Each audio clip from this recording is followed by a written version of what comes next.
Go pour la dernière histoire du défi créatif que je m'étais posé cette semaine. Eh bien, notre bergère. On retrouve la bergère de la première histoire. Ah non, c'était pas la première histoire. Ah, notre bergère avec sa belle robe violette et puis ses cheveux roses. Quand même, elle se demande. Elle se demande si ses cheveux roses, c'est pas un peu trop voyant, tu vois. C'est pas elle qui a choisi de se faire des cheveux roses comme se font certaines personnes aujourd'hui. Elle est née comme ça. Et elle imagine si on se posait vue du ciel, qu'on voyait tous les montons blancs et elle ainsi en rose au milieu quand même, est-ce que c'est pas un peu criard? Est-ce que ça dépareille pas beaucoup quand même? Et puis, dans ses réflexions, il y a quelque chose qui la rassure, c'est qu'elle se dit que quand elle va vieillir, ses cheveux, ils vont devenir blancs, blancs comme la laine de ses moutons et alors elle dépareillera plus. Puis, dans la poursuite de sa réflexion, elle se dit aussi: «Mais en fait, est-ce que les moutons, ça serait pas des sages?» Bah oui, puisqu'ils ont déjà le cheveu blanc. Alors elle se demande si on ne fait pas tout de travers. Si l'être humain ne fait pas tout de travers. En disant que le mouton blanc, c'est juste quelqu'un qui suit, qui est bête, qui réfléchit pas. Toute cette idéolatrie aujourd'hui du mouton noir qui dépareille, mais qui va changer le monde. Elle se demande, est-ce que parce qu'elle a des cheveux roses et qu'elle est différente des autres, elle devrait changer le monde des moutons? Mais elle a pas du tout envie, elle. Elle veut les laisser tranquilles, ces moutons. Pourquoi elle les dérangerait? Ils sont contents à paître de l'herbe verte. C'est pas eux qui font du mal. Et alors qu'elle est comme ça, en train de se dire, mais le monde est complètement à l'envers, survient quelqu'un. C'est la gentille sorcière.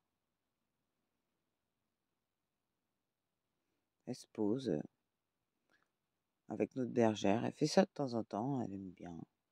Elles sont amies, elles s'aiment bien. Des fois elles papotent, des fois juste elles respirent ensemble. Et là, elles sont toutes les deux posées l'une à côté de l'autre. Et puis, notre bergère l'observe et elle se dit, c'est vraiment mon amie, l'archétype de ce que j'étais en train de me dire, de ce monde à l'envers. Pendant des temps fous, on a dit qu'on avait brûlé les sorcières parce qu'elles dérangeaient, parce qu'elles faisaient des potions, parce qu'elles pensaient pas comme le reste du monde.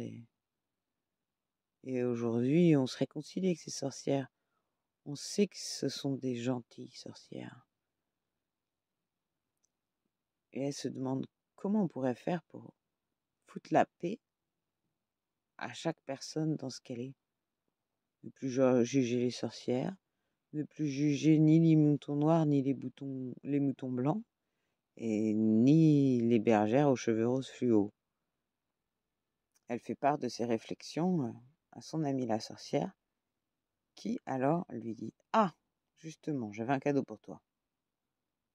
Je t'offre cette épée de lumière, pour que tu juges, non, pour que tu coupes, pour que tu cesses de juger, toi, les autres, pour que tu coupes les chaînes de ce qu'on t'a dit, les chaînes de ce que tu crois.